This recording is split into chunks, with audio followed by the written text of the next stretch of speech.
로마서 4장입니다.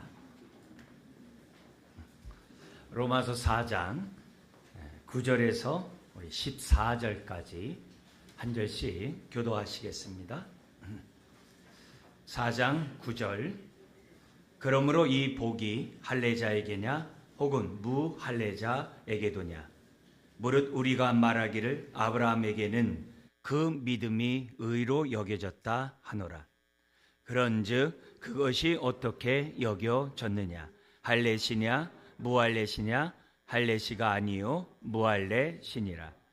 그가 할례의 표를 받은 것은 무할례시에 믿음으로 된 의를 인친 것이니 이는 무할례자로서 믿는 모든 자의 조상이 되어 그들도 의로 여기심을 얻게 하려 하심이라. 또한 할례자의 조상이 되었나니 곧 할례 받을 자에게뿐 아니라 우리 조상 아브라함이 무할례시에 가졌던 믿음의 자취를 따르는 자들에게도 그러하니라. 아브라함이나 그 후손에게 세상의 상속자가 되리라고 하신 언약은 율법으로 말미암은 것이 아니요 오직 믿음의 의로 말미암은 것이니라. 만일 율법에 속한 자들이 상속자이면 믿음은 헛것이 되고 약속은 파기되었느니라. 아멘. 아멘. 이 바울은 로마서를 로마에 있는 성도들에게 편지를 쓰면서 지금 3장까지 했던 그 복음의 그 내용, 오직 의인은 믿음으로 말미암아 살리라. 하나님 앞에 의인은 없나니 하나도 없다. 우리가 의롭다함 받는 것은 예수 그리스도의 십자가의 죽음을 믿을 때 우리가 의롭다함, 구원을 받는다고 하는 그 복음의 메시지를 3장까지 했습니다. 근데 3장까지 했던 그 얘기를 다시 4장에 들어와서 다시금 또한 요약하면서 또 새롭게 강조하고 있어요. 그럼 왜 앞에서 했던 얘기를 뒤에서 왜 똑같은 내용들을 강조하면서 또 새롭게 설명을 확실하게 하냐 이게. 그게 다른 게 아니라 지금 3장까지 나와 있는 내용을 특별히 유대인들이 읽다 보면 반감이 사는 얘기들이 많이 있었어요. 많이 있었어요. 더구나 그리고 그 당시에 유대인들이 갖고 있는 구원에 관한 그 생각이 바울이 전하는 로마서에 있는 말씀과 서로 충돌이 됐어요. 그러니까 3장까지 있는 그 내용을 로마 교인들이 바울을 한 번도 보지 못했거든요. 편지를 읽는 사람들이 볼 때 아니 이 바울은 우리가 평소에 알고 있는 그런 말씀을 우리에게 말하지 않고 있네.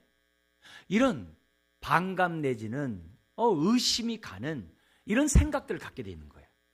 그래서 거기에 대해서 이 4장에서는 세 개의 의심이 되는 반박하는 그 예상 질문을 바울은 4장에서 답변을 하는 거예요.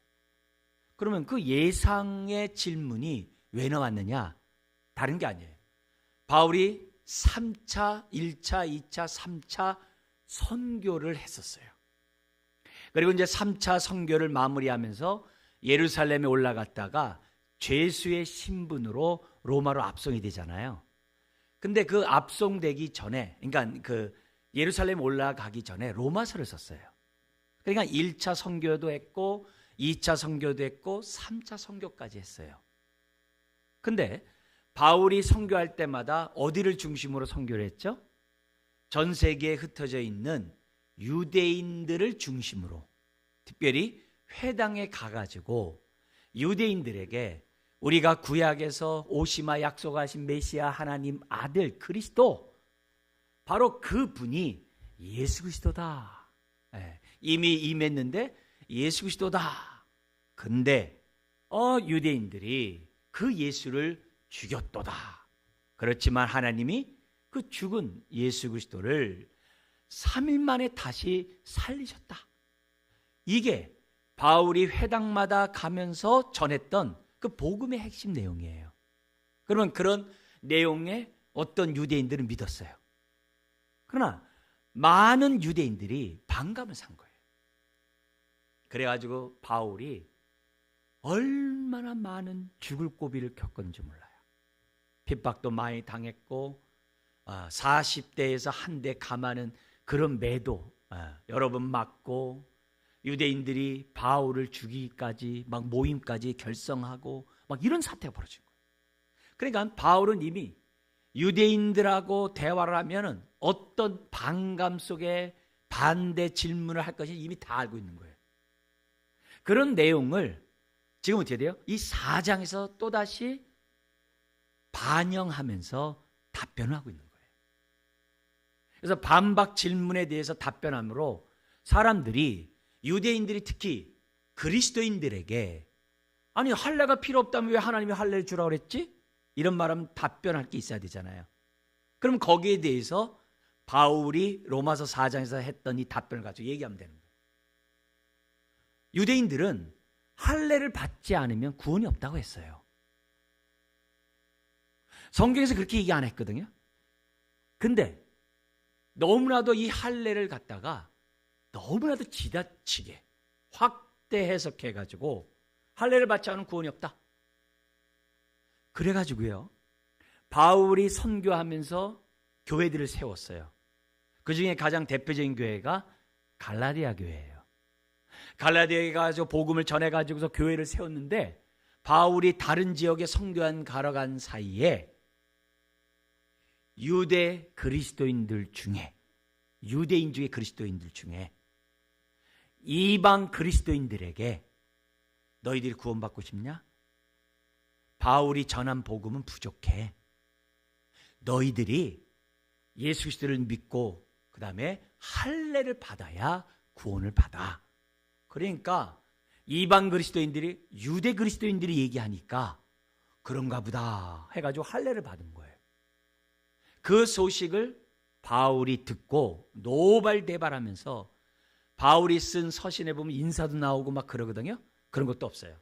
내가 너희에게 전한 복음에 다른 복음을 전하면 저주를 받을 줄, 막 이런 얘기를 하는 거예요. 왜냐하면 바울이 전한 그 복음에 다른 복음이 필요 없거든요. 근데 유대 그리스도인들 중에서 다른 복음을 전하는 거예요. 다른 복음을 전하는, 그게 뭐예요? 예수도 믿고 할례도 받아야 된다, 이러는 거예요. 그러니까 이런 경험들이 바울이 했으니까 당연히 로마에 있는 유대인들조차도 당연한 거죠. 예외가 없었어요. 도시마다, 가는 도시마다. 그래서 바울은 다시금 유대인들이 반박할 만한 그 예상, 그 질문들을 미리 지금 뭐냐면 답변하는 형식으로 3장까지 있었던 복음의 핵심 내용을 4장에서 다시 반복한다는 거예요. 그래서 여러분, 오늘 이 말씀들은 그건 옛날에 유대인들하고 우리 관계된 거지 나랑 무슨 상관이 있어, 그렇게 하면 안 돼요. 오늘 우리가 살아가고 있는 이 현실에서도요, 똑같은 현상이 반복되고 있어요. 지금 로마서 4장 1절 17절에서 세 가지 반박하는 질문이 뭐냐면, 우리가 예수 그리스도를 믿으면 우리가 구원받고 의롭다함 받는데 거기다가 행함이 있어야 된다, 이렇게 주장하는 게 유대인들이에요. 근데 오늘날에도 그렇잖아요. 예수 그리스도를 믿으면 구원받습니다. 아니에요. 거기다 플러스 선행을 해야 돼요. 뭔가 하나님 앞에 자기가 뭔가 이렇게 했다라는 것이 있어야 그것이 하나님 앞에서 구원을 받을 수 있지, 어떻게 선행도 하지 않고 그러냐. 근데 성경 뭐라 그래요? 선행은 그 나무가 살아있느냐 죽었느냐에 대한 열매에 불과한 거예요. 열매를 보아 그 나무를 알 뿐이에요. 구원은 예수 그리스도를 믿는 것으로 끝이에요. 그렇다고 선행을 무시하자는 얘기가 아니에요. 믿으면 나무가 살아있으면 열매는 저절로 따라오는 거예요. 뿐만 아니라 오늘날 할례, 세례, 신약에서는 세례라고 그러잖아요. 세례 얘기를 또 그렇게 강조를 해요. 세례를 받아야지만이 구원을 받는다는 거예요. 그래서 심지어는 어떤 교회는 다른 교회에서 받은 세례를 인정하지 않는 그런 이상한 교회도 있어요. 그래서 그 사람들은 다른 교회에서 세례 받은 사람 자기네 교회 와서 성찬도 참여하지 못하는 그 이상한 데가 있어요. 우리나라 이단들이 대부분 그래요. 대부분 그래요. 그러니까 속지 말아야 되는데, 오늘 오직 믿음을 구원받는 이 기본적인 얘기를 사람들이 확신하지 못하니까 행해야 된다, 선행을 해야 된다, 또 세례를 또 받아야 된다, 뭐 이런 얘기. 세례를 받더라도 뭐요? 참된 복음을 알고 세례를 받아야 한다. 이렇게 얘기하니까 사람들이 막 헷갈리는 거예요. 네? 우리 가까이 있는 우리 나라에 이런 개신교도 있고 또 우리 구교도 있잖아요. 거기서는 영세를 받은 우리는 들어오면 어떻게 돼요? 교육시키고 그 사람의 그 받은 그 세례를 인정을 해요. 그러나 거기서는 안 돼요. 다시 받아야 돼요. 다시 받아야 돼요. 벌써 뭐예요? 왜 다시 받으라고 그래요? 인정하지 않는 거예요. 인정하지 않는 거예요. 여러분, 우리 초대교회 그 옛날에 그 400년, AD 400년경, 지금으로 말하면 이제 1600년이 됐겠죠? 그 전에 그때 많은 이단들 잘못된 데서 세례받은 사람들이 있어요. 그런 사람들이 교회 안에 들어오면서 이 문제를 어떻게 하냐 하면서 신학자들이 다 모여가지고 회의를 했어요. 그때 유명한 어거스틴이라는 사람이 있어요. 세례는 하나님 앞에서 신앙 고백 속에서 받는 거지 누가 주느냐가 중요하지 않다. 그래가지고요 다 받아들였어요. 그게 우리 개신교의 뿌리예요. 왜냐? 세례는 그 사람의 신앙 고백에 대한 표기 때문에 그래요. 표기 때문에 그래요. 그러니까 이런 부분들이 오늘 많아요. 율법도 마찬가지예요. 율법에 대한 이런 얘기들을 오늘날도 이렇게 하나님 앞에서 하나님 말씀에 따라서 그냥 막 법법법 하면서 신앙생활 해야 되고 막 모범적으로 우리 성경에 보면은 탕자의 비유가 있어요. 거기 큰형처럼 아침에 일찍 나가서 일 열심히 일하고 하는데 집에 가까이 오니까 자기네 집에 잔치가 벌어진 거예요. 그래서 왜 잔치인가 보니까는 재산을 가지고 그냥 자기 분기 가지고 나가 탕진했다가 이 거지같이 해서 들어온 자기 아들이 돌아왔다고 아버지가 송아지 잡고 동네 사람 다 불러다 놓고 그냥 막 대환영을 하는 거야. 내 아들이 돌아왔다고. 그걸 큰아들이, 모범생인 큰아들이 이해가 안 되는 거예요. 이해가 안 되니까 그 잔치에 참여하지 않는 거예요. 그 소식을 아버지가 듣고 잔치가 벌어지는데 나가가지고 큰아들을 막 설득하는 거예요. 이 모든 게 네 건데 아버지는 내가 양 한 마리 잡아달라고도 해주지 않아놓고 다 탕진한 아들을 위해서 송아지 잡아놓고. 아버지의 마음을 모르는 거죠. 네. 지금 그런 큰아들이 지금 신약을 살아가는 성도들 가운데서도 너무 많다고. 그렇기 때문에 이런 잘못된 생각들이 왜 나오냐? 오늘 너무나도 간단 명료한 이 복음에 대한 확신이 없기 때문에 그래요. 그래서 지금 우리 지난주에는 우리가 믿음으로 의롭다함 구원받는 것은 행함이 아니다. 우리 8절까지 봤어요. 9절에서 11절까지는 할례, 세례도 아니다. 그걸 증명하는 거예요. 그리고 13절부터 17절까지는 율법도 아니다. 오직 믿음으로 우리가 의롭다함 받는다. 구원받는다. 죄사함 받고. 그 얘기를 지금 뭐냐면 바울은 우리들에게 또다시 강조하고 있어요. 여러분, 내가 하나님 앞에 회개해놓고 벼룩도 낯짝도 있는데 뭔가 내가 선한 일을 좀 해야 내 죄를 용서해 주지. 그렇게 하면 안 돼요. 네. 그러니까 그런 의미에서 오늘 이 말씀을 우리들이 잘 기억하고 오직 믿음의 이 신앙을 견고하게 세우셔야만 한다는 겁니다. 자, 우리가 로마서를 많이 읽잖아요. 근데 말이 좀 어려워요. 말이 어렵기 때문에 제가 로마서를 할 때 성경 본문을 읽으면서 여러분들에게 설교하고 있는데 좀 그렇게 해야 됩니다. 그래서 오늘도 여러분들이 눈으로 확인하고 다음에 이 성경을 볼 때 오해하지 않고 내가 잘 깨닫고 이해하고 믿고 우리가 믿음의 뿌리를 견고히 세우기를 바랍니다.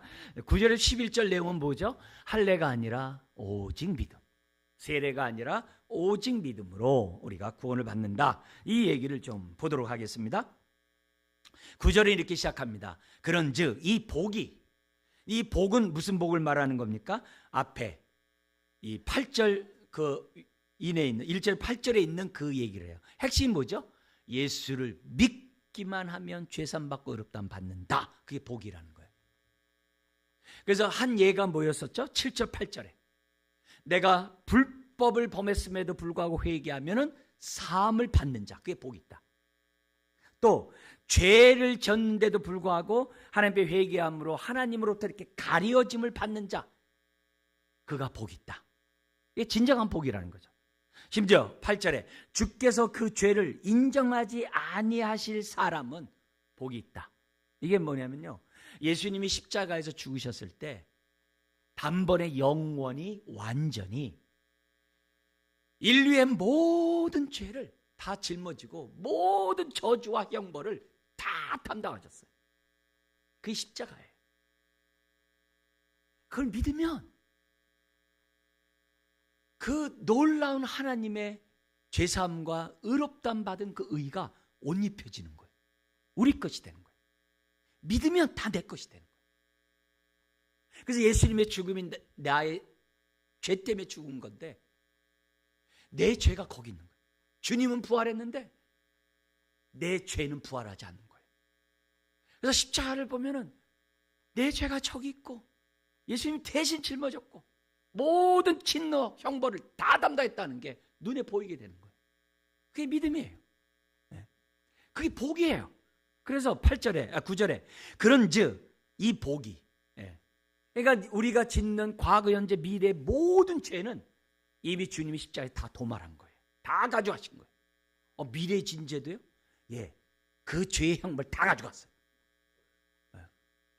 그럼 이게 뭐지? 우리는 뭐가 되면 돼요? 내 죄를 자백함으로, 이 죄 때문에 주님이 앞으로 10년의 질 죄를 놓고 우리 그때 가서 대신 짊어지셨구나, 참 감사하구나, 그렇게 고백함으로 다시 한번 용서에 대한 십자가를 보면서 확신을 갖는 것. 그러면서 우리들이 신앙생활하는 거예요. 그런 의미에서 볼 때 주께서 우리의 죄를 다 인정하지 않는 거예요. 그러니까 우리가 그런 자예요. 그런 자야. 그걸 복이라고 그래요. 근데 아브라함이 그 복을 언제 받았냐 이게. 할례를 받았을 때 그 복을 받았느냐, 아니면 할례를 받지 않았을 때 그 복을 받았느냐 이게요. 믿음으로 없다면 받았냐 이게요. 지금 이 얘기는 아브라함은 할례를 받기 전에 이미 하나님의 약속을 믿고 그 믿음으로 하나님으로부터 의롭다함을 받았다라는 게 본분이에요. 이해되셨어요? 왜냐하면 아브라함은 99세에 할례를 받았어요. 근데 아브라함이 약속을 믿을 때가 언제예요? 처음 믿을 때가 75세야. 그리고 또 99세에서 14년 전에 하나님이 또다시 약속하셨고 아브라함은 또 믿었단 말이에요. 이미 그 전이야. 그 전이야.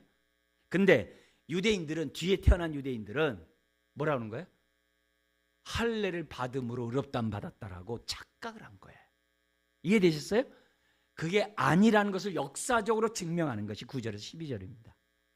그거를 기본적으로 우리들이 기억하고 오늘의 말씀을 대하는 것이 굉장히 중요해요. 아까도 말씀드렸지만 유대인들은 할례를 받아야 구원받는다고 그러는 거예요. 갈라디아 교회가 그거였어요. 아니라는 거예요. 아브라함이 할례를 받아서 의롭다함 받은 게 아니라 약속을 믿음으로 의롭다함 받았다는 거, 역사적으로 딱 증명하고 있는 거예요.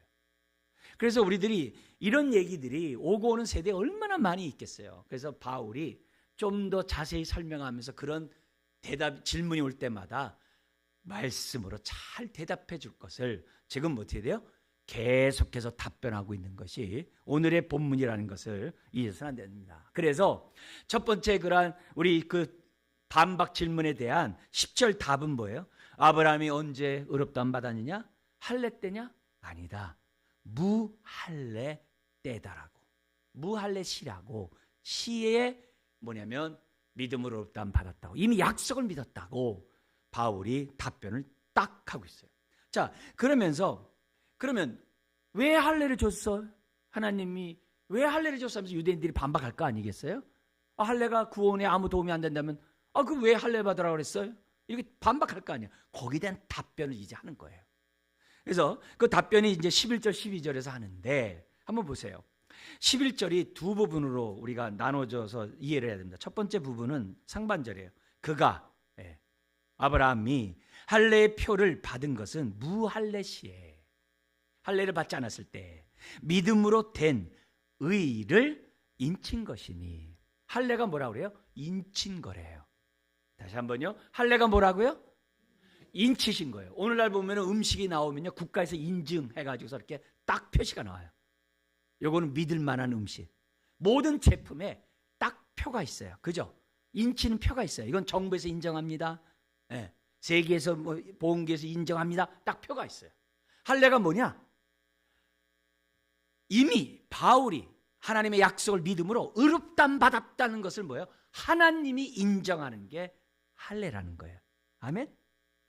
할례가 의롭다함 주는 게 아니에요. 할례는 우리가 믿음으로 의롭다함 받은 것을 하나님이 인쳐주는 거예요. 인침은 이거 진짜다, 그걸 나타내는 거라는 거예요. 아시겠죠? 우리 가운데 예수 그리스도를 믿지만 세례 안 받은 분 계세요. 그럼 지옥 갈까요? 예수 그리스도를 믿고 구원받지 못한 사람일까요? 그게 아니잖아요. 우평강도는 세례도 못 받았는데 잔뜩 예수님 욕하다가 나 기억해 주세요, 이것밖에 없는데 그럼 지옥 가라는 얘기 아니잖아요. 예수님 그랬잖아요. 네가 오늘 나와 함께 낙원에 있을 것이다. 아멘? 구원은 약속을 믿을 때 받는 거예요. 성경에 그런 얘기는, 그럼 할례나 세례나 같은 의미라는 것을 저와 여러분들이 잊어서는 안 돼요. 모든 것에 우리가 어떻게 돼요? 그것이 진짜라는 것에 대한 딱 확정의 표가 할례요, 세례라는 것을 우리들에게 보여줍니다. 자, 근데 이 인치는 사건은요, 성경에 많이 나와요. 왜요? 그만큼 필요하다는 거예요. 아브라함이 왜 할례를 받아야 돼요? 아브라함이 그 마음에 확신을 가져야 될 필요가 있기 때문에 하나님이 할례를 받으라는 거예요. 아시겠어요? 할례가, 아브라함이 죽은 다음에 그 후손들도 그 약속을 믿을 거 아니에요.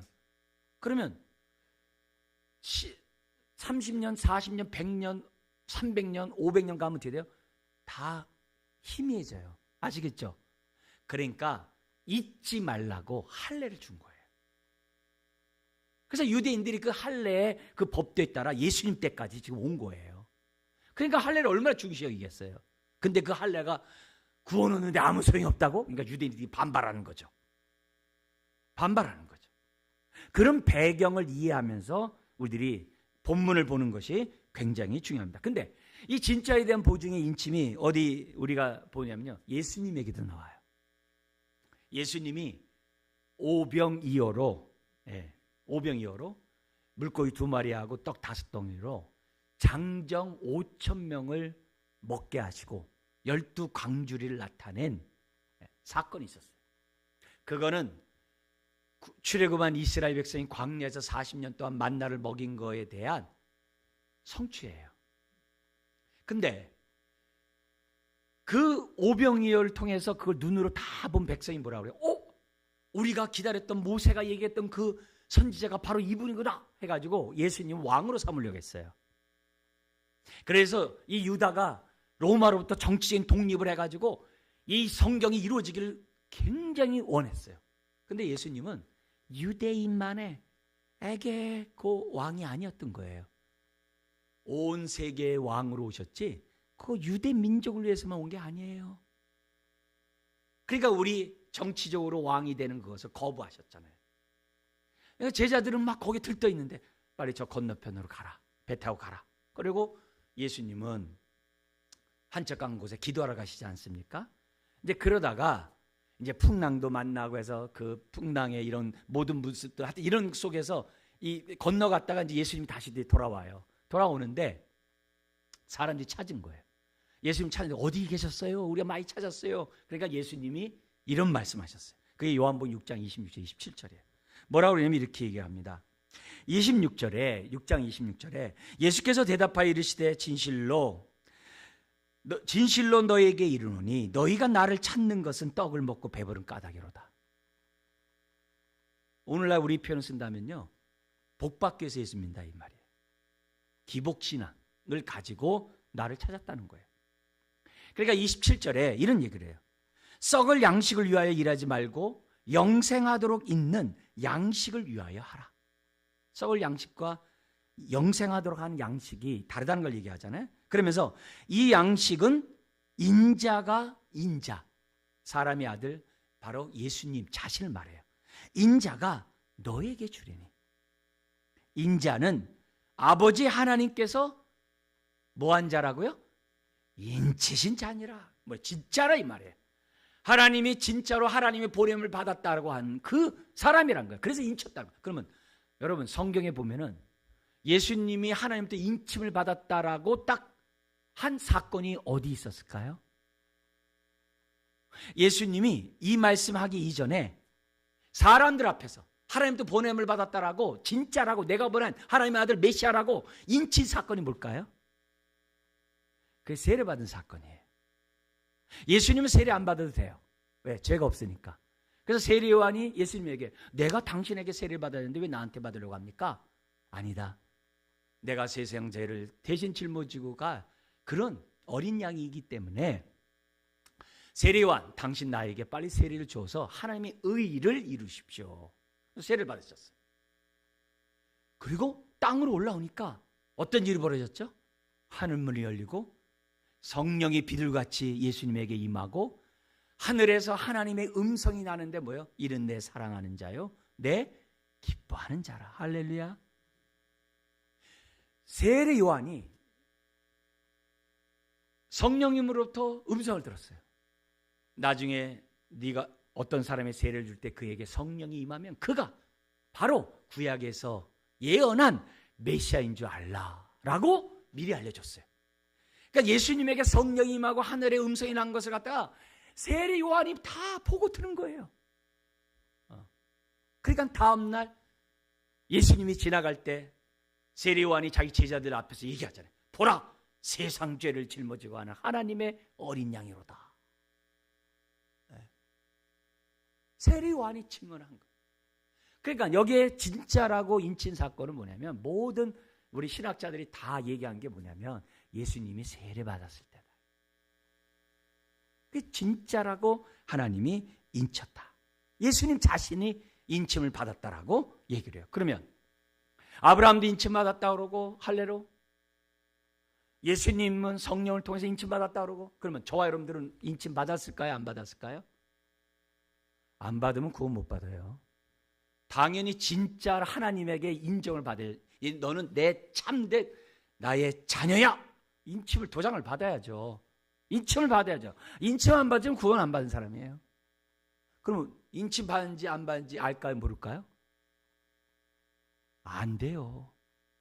자, 여기서 내가 인침 받은지 안 받은지 나는 잘 모르겠는데 이런 사람들 나는 안다라고 하는데 나는 어떻게 알았지?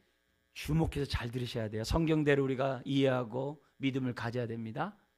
에베소서 1장 13절 14절에 보면은 저와 여러분들이 예수 그리스도를 믿을 때 인침을 받았다는 기록이 있어요. 한번 볼까요? 거기 보면 이렇게 되어 있습니다. 그리스도 안에서 그 안에서는 그리스도 안에서요. 너희도 진리의 말씀 곧 너희의 구원의 복을 듣고 구원의 복음을 듣고 그리스도 안에서 또한 믿어. 그 안에서 또한 믿어. 그 다음 끄죠. 뭐가 나왔어요? 약속의 성령으로 뭘 받았다고요? 지금 이 에베소서는요, 이방 교회에 세워진 에베소 교회의 성도들에게 한 말이에요. 그 안에 유대인들도 있겠지만 대부분 이방인들이에요. 이방인 가운데 예수 믿는 사람이에요. 그런데 그 다음 구절 보세요. 14절에 보면 인침을 받았는데 14절에 이는 우리 기업의 보증이 되사 자녀면 기업이 있잖아요. 유업이 있잖아요. 거기에 보증이 되사 그 얻으신 것을 어떻게 돼요? 속량하시고 그 다음 구절 그의 영광을 뭐하기 위해서요? 다시 한번요. 뭐하기 위해서요? 예. 이 말은 내가 인침을 받고 내가 하나님의 자녀로서 후사로서 그 상속인으로서 기업을 누리고 심지어 내가 죄사함 받은 이 속량의 이 축복을 누리는 이 모든 것에 대해서 뭐 한다는 거예요? 네. 그의 영광을 찬송하기 위함이에요. 여기 그의 누구냐면요, 성령 하나님의 영광이에요. 성령 하나님이 하신 그 일을 찬양한다. 알아야 찬양하죠. 모르고 어떻게 찬양했어요? 내가 성령도 인침받았다는 사실을 모르고 어떻게 성령님 인쳐주셔서 감사합니다 하고 찬양합니까? 내가 죄사함 받았다고 얘기하는데 내가 믿습니다 그러는데 죄사함에 대한 확신도 없이 어떻게 성령님을 찬양하겠어요? 없죠. 그래서요, 성령이 나를 인쳤다는 것을 모를 때에는, 내가 죄사함에 대한 확신이 하나님도 받았다는 것을 모를 때는요, 이유가 뭔지를 찾아야 돼요. 대표적인 게 뭐냐면요, 내 마음이 길가 같은 마음이든지 돌짝밭 같은 마음이든지, 또 가시덤불과 같이 세상 염려와 돈을 사랑하고 세상의 쾌락을 좋아하는 그런 가시덤불 같은 마음이 있으면요, 하나님의 은혜를 못 깨달아요. 예수를 믿는다고 하더라도 확신이 없어요. 의심이 많아요. 그러나 성령으로 인침받은 사람들은요, 그 마음밭이 옥토밭이 돼요. 깨달아요. 알아요. 우리 주님이 나와 함께함을 안다고요. 그러니까 우리가 하나님을 찬양하는 저와 여러분들이 된다는 거죠. 근데 이 얘기가 에베소에만 있는 게 아니에요.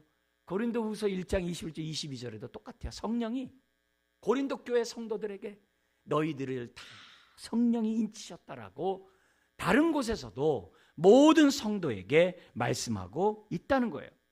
그러니까 이런 메시지 속에서 우리들이 분명한 이유는, 아브라함이 이렇게 할례를 받아야 되는 이유는 다른 게 아니라 확신해야만 하는 상황인 거예요. 왜냐하면 아브라함이 처음 75세 때 너와 내 후손이 번창해가지고 열방이 다 주께로 돌아오는 그런 자들이 될 것이다, 그런 얘기를 수술 많이 얘기했어도 아브라함이 그랬잖아요. 아니, 하나님 약속은 많이 하시는데 저는요 자식이 없어요. 자식이라도 주면서 해야 될 거 아니에요. 뿐만 아니라 하나님이 이 땅을 주겠다고 막 그러는데, 하나님 저 지금 목동으로서 지금 목자로서 다니고 있어요. 무슨 땅이 내가 어디라도 있어요. 이런 상황이에요. 이런 상황에서 우리 하나님께서는 할례를 통해서라도 어떻게 돼요? 아브라함의 믿음을 더욱더 견고하게 할 필요가 있고, 심지어는 내 씨뿐만이 아니라 네 아내를 통해서 자녀를 낳겠다라고 하나님이 약속까지 하신 거예요. 이런 상황에서 아브라함은 어떻게 돼요? 할례를 받아야만 하는 상황이었던 거예요. 그러니까 하나님의 은혜죠. 인도하심이죠. 왜? 그의 연약함을 굳건하게 믿음을 세워주고자 하는 뜻이라는 게, 그게 전반부예요. 자, 그러면 아브라함이 믿음으로 의롭다함 받은 이 사건이, 그럼 아브라함 이전 사람들은 뭐로 구원받았을까요? 아브라함 이전에 누가 있었어요? 노아의 방주 사건 만든 노아가 있었잖아요. 노아는 행함으로 구원받았을까요? 믿음으로 구원받았을까요? 노아는 방주를 지었기 때문에 구원받았을까요? 하나님이 비가 올 것을 믿고 방주를 그걸 믿고, 그걸 믿었기 때문에, 하나님 믿었기 때문에 구원받았을까요? 믿었기 때문이에요. 방주 지었기 때문이 아니에요. 그래서 성경에는 노아가 하나님의 은혜를 입었더라 그런 거예요. 그도 약속을 믿고 의롭다함 받은 거예요. 그러면 그 이전에 죽음을 보지 않고 하늘에 올라갔던 에녹은 어떻게 됐을까요? 행함으로 구원받았을까요? 약속을 믿음으로 구원받았을까요? 오직 믿음. 그럼 그 전에 아벨은요? 믿음. 우리 그거 어디서 알아요? 히브리서 11장이 믿음장이잖아요. 쫙 돼 있잖아요. 믿음으로 다 믿음이에요. 오직 믿음. 그러니까 오직 믿음에 대한 굳건한 신앙을 저와 여러분들 가져야 돼요. 자, 이게 11절 전반부예요. 아시겠어요? 그런 의미에서 11절을 전반부를 다시 한번 제가 읽어드릴게요. 그가 할례의 표를 받은 것은 무할례 시에 믿음으로 된 의의를 뭐하기 위한 거라고요? 인친 것이에요. 그게 우리가 잘게. 그 다음 그 인침으로 11절 하반절이 있어요. 요 11절과 12절이 뭐냐? 11절은 저와 여러분들 같이 이방들 가운데 믿는 자, 12절은 유대인들 가운데 할례를 받으면서 아브라함 같이 예수를 믿는 자를 말해요. 자, 그렇게 한번 보죠. 그럼 11절 하반절 한번 보세요. 이는 무할례자로서 아브라함이 믿는 모든 자의 조상이 돼요. 그들도, 저와 여러분들도 의로 여기심을 얻게 하려 하심이라. 뭐예요? 믿음으로 의롭다함을 받도록 하기 위함이라고 샘플이 된 거예요. 만약에 아브라함이요 할례 받고 난 다음에 또 이렇게 믿음으로 하나님이 약속하셔서 믿었다 그러면요, 우린 참 소망이 없어요. 왜요? 이방인들 할례를 받지 않으니까. 그 얘기 아니에요. 이미 할례 받기 전에 우리 하나님의 계획이 다 있으신 거예요. 열방이 다 구원받아야 될 그 계획이 다 있은 거예요. 그러니까 무할례 때 약속으로 믿고 의롭다함 받은 것을 아브라함의 중심으로 오늘 우리들에게 오는 거예요. 이게 있으니까 저와 여러분들이 예수를 믿게 된 거예요. 아멘. 네. 오늘도 우리가 예수만 믿으면 되는 줄 믿습니다. 네. 그렇다고 뭐 예수 믿고 막 막내처럼 살라는 얘기 아니에요. 네. 행함이 아니라 믿음, 세례가 아니라 믿음, 율법이 아니라 믿음, 이걸 분명히 할 것을 얘기해요. 그러면서 12절 보세요. 12절에 보면은 또한 할례자의 조상이 되었나니, 이 할례자는 당연히 유대인들이겠죠. 곧 할례 받을 자에게뿐 아니라, 유대인들도 오고 오는 세대가 있을 거 아니에요. 우리 조상 아브라함이 무할례 시에 가졌던 믿음의 자취를 따르는 자들에게도 뭐예요? 똑같다. 유대인들 가운데서도요, 아브라함의 자손이 있고 아브라함 자손이 아닌 자가 있어요. 육신으로는 아브라함의 자손이에요. 그러나 영적으로 아브라함의 자손이 아닌 자들이 있어요. 누구요? 예수 안 믿는 자들. 그런 자들은 아브라함의 자손이 아니에요. 근데 이방인 가운데 예수 그리스도를 믿는 자들이 있어요. 저와 여러분들, 아브라함의 자손인 줄 믿습니다. 그러니까 아브라함은 할례자들의 무조건 조상이 아니에요. 할례자 가운데 저와 여러분들 같이 예수 그리스도를 믿는 자의 조상인 거예요. 육신적으로 물론 조상입니다만 우리가 지금 얘기 영적인 얘기하는 거니까, 구원 얘기하는 거니까, 즉 유대인 중에서도 예수를 믿지 않으므로 천국 못 가는 사람이 있어요.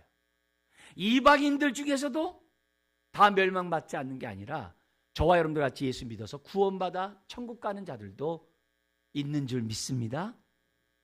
그게 오늘 이 본문이에요. 이 본문에 대해서 여러분들이 확실히 하셔야 돼요. 그래서 갈라디아서 5장 6절에 이런 말이 있어요. 그리스도 예수 안에서는 할례나 무할례나 효력이 없으되, 효력이 없으되 사랑으로 역사하는 무엇뿐이다? 내 믿음뿐이라. 하나님 베푸신 그 사랑을, 그 아멘으로 그 약속을 믿는 그 믿음뿐이라는 사실을 저와 여러분들이 기억해 하셔야만 합니다. 그래서 바울의 논지는 명확해요. 그게 2장 28절 29절에 한번 먼저 얘기했었죠. 우리 다시 한번 2장, 로마서 2장 28절 29절의 말씀을 다시 한번 우리 한 목소리로 한번 읽으면서 다시 한번 정확하게 했습니까? 같이 읽겠습니다. 무릇 표면적 유대인이 아니요 표면적 육신의 할례가 아니니라. 오직 이면적 유대인이며 할례는 마음에 할지니 영에 있고 율법 조문에 있지 아니한 것이라. 그 칭찬은 사람에게서가 아니요 다만 하나님에게서니라.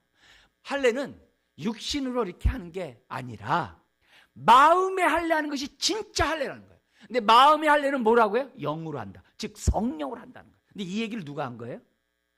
바울이 한 얘기가 아니라요, 모세가 제일 먼저 한 얘기예요. 유대인들이 이미 다 알아요. 근데 형식적인 할례, 육신의 할례 완전히 이렇게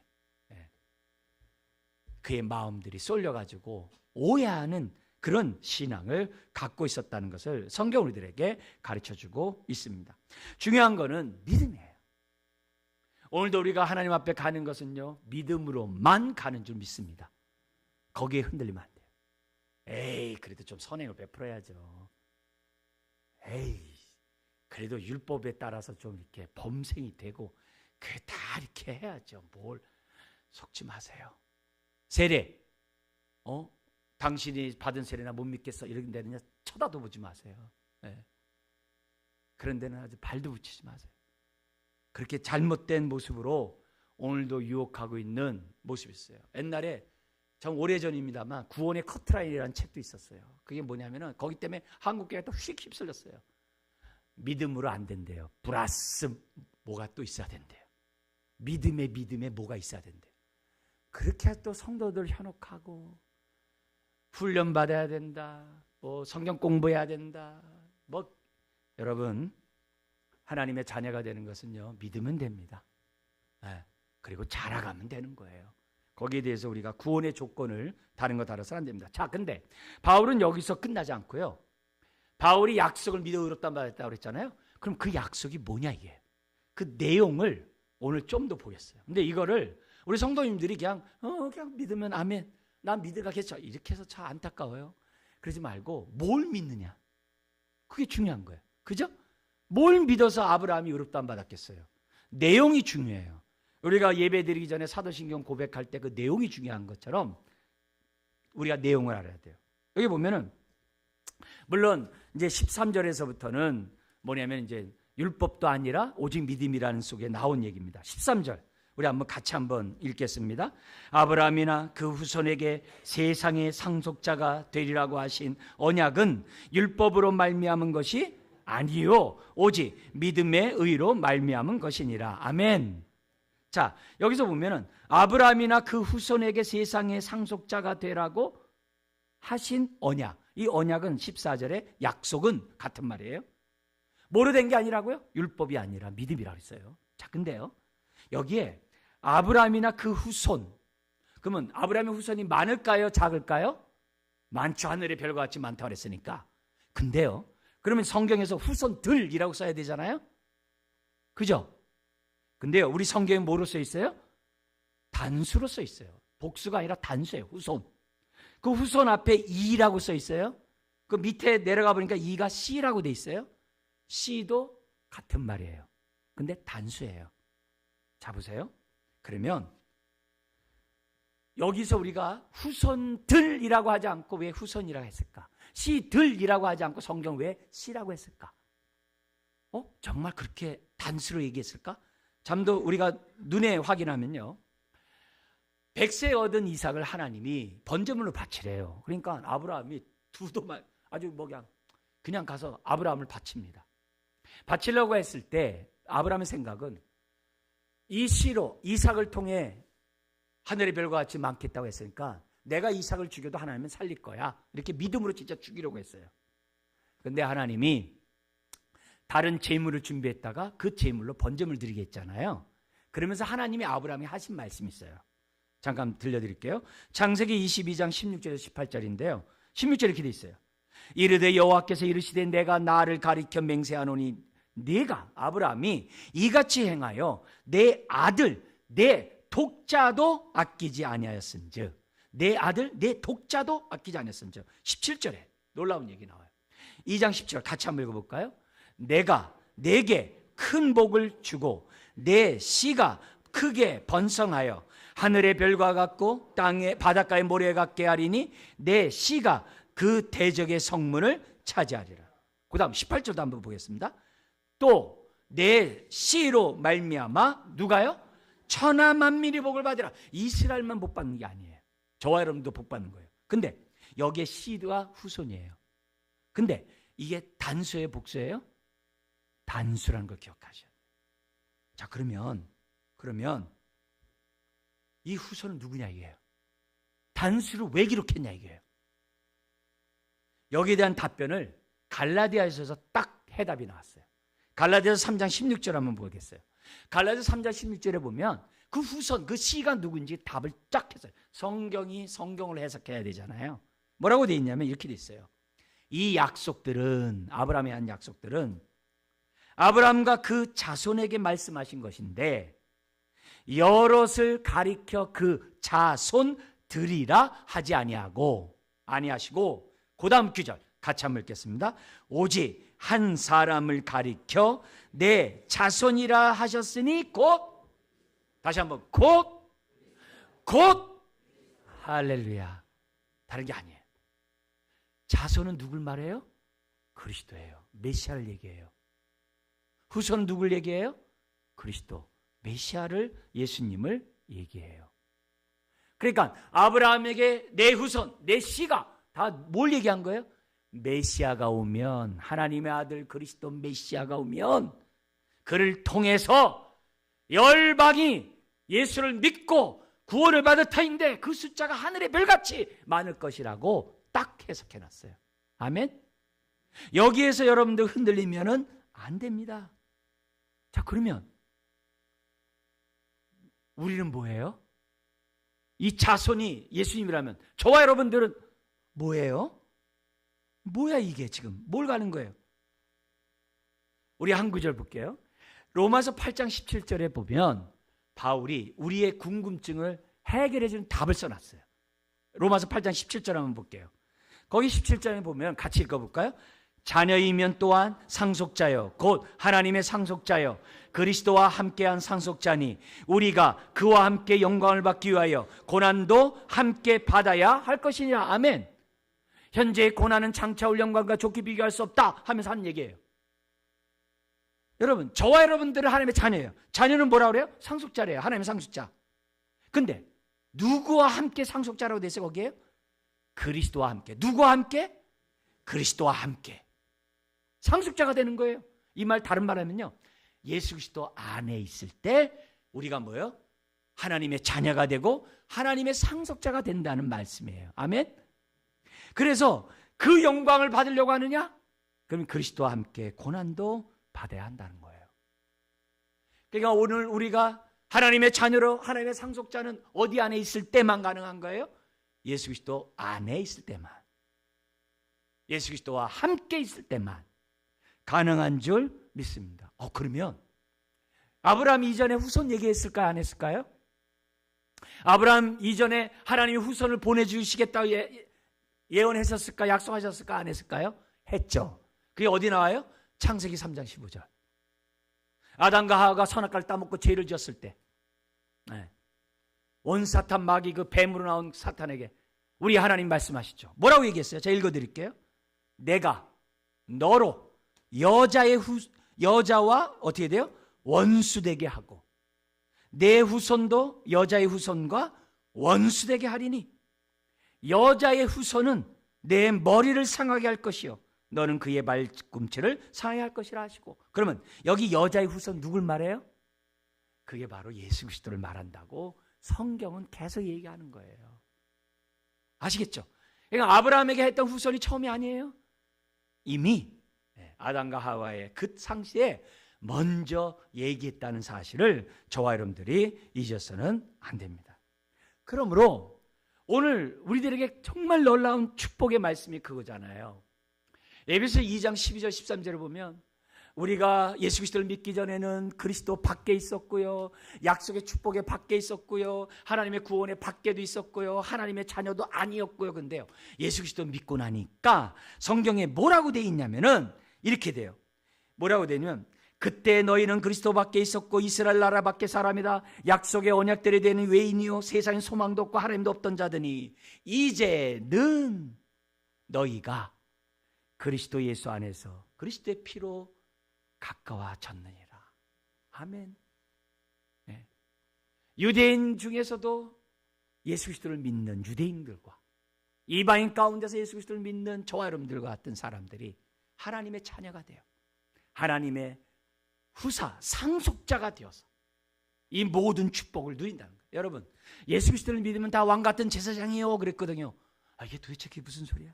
심지어는 우리를 구원한 목적이 제사장 삼을뿐만 아니라 나라로 삼기 위해 구원했대.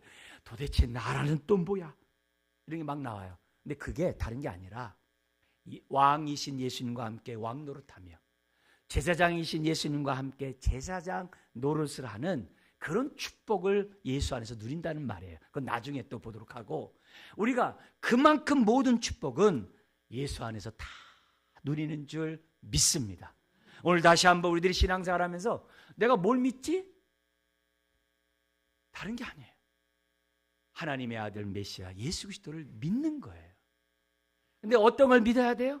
그분이 십자가에서 저와 여러분들의 죄와 하나님의 진노와 우리의 죄의 형벌을 다 짊어진 것을, 미래의 죄도요? 네, 다 짊어질 것을 믿는 자들마다 하나님의 계산 방법은 뭐예요? 믿으면 의로 여기겠다고, 계산하겠다고 하는 게 하나님의 의요, 하나님의 계산 방법이에요. 그럼 하나님 뜻대로 해야죠. 하나님이 구원을 주시는데. 오늘 다시 한번 믿음으로 흡담 받은 것에 감사하시기 바랍니다. 그리고 그 믿음이 나에게 은혜로 선물로 주어진 것에 감사하시기 바랍니다. 여러분, 의인은 없나니 하나도 없다고 그랬어요. 그래서 믿어야지만이 구원이 임하는 거예요. 믿고 난 다음도 어떻게 살아야 될까요? 오직 의인은 어떻게 살아야 돼요? 믿음으로 말미암아 살리라. 할렐루야. 믿음으로 승리하시길 주의 이름으로 축원합니다. 기도하겠습니다. 하나님 아버지, 오늘도 우리가 복음에 대하여 다시 한번 우리로 하여금 들려주시고 또 깨닫게 하시고 다시 한번 확신을 갖게 하시니 감사합니다. 오늘 머리 숙인 주의 자녀들, 예수님을 우리가 하나님의 말씀에 따라 올바로 믿게 하시고 구원의 확신 속에 죄사함 받고 의롭다함 받았다는 확신 속에 주여 믿음으로 살아가는 주의 자녀들 되게 하여 주옵소서.